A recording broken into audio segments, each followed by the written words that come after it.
Alamin naman natin ang update kaugnay ng pulis na inaresto matapos mahuling bumabatak ng shabu.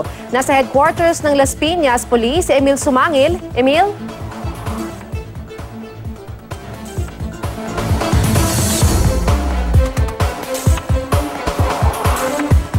Samantala mga kapuso, narito ang News TV Quick Response Team sa headquarters ng Las Piñas Police kung saan nakakulong si Police Superintendent Lito Cabamongan. Siya po ang pulis na nahuling bumabatak umano ng shabu sa isang barong-barong dito sa Las Piñas.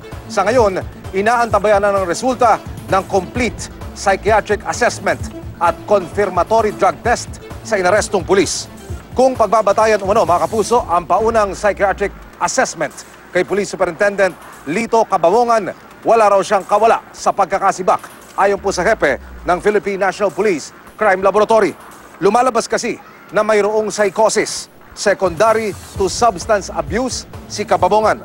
Ayon kay Chief Superintendent Aurelio Trampe Jr. na hepe ng PNP Crime Lab, hindi pwedeng manatili sa serbisyo ang isang pulis na may problema sa pag-iisip. Kaya hindi niya raw ito maaaring gamiting depensa sa kasong administratibo na grave misconduct. Gayunman, posible raw itong magamit ni Cabamongan bilang depensa sa kinakaharap niyang reklamong kriminal na paglabag sa Comprehensive Dangerous Drugs Act.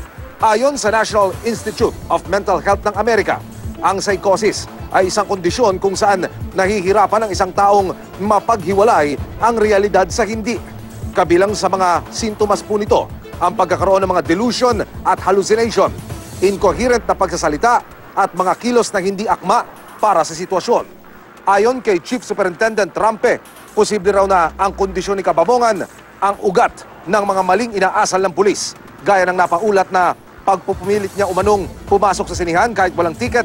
Iniimbestiga na rin kung bilang hepe ng Alabang Satellite Office ng PNP Crime Lab ay ginamit niya ang kanyang kapangyarihan para makakuha ng drogang nasabat sa mga operasyon at nakaimbak sa opisina. Bukas naman nakatakdang lumabas ang resulta ng confirmatory drug test kay Cabamongan.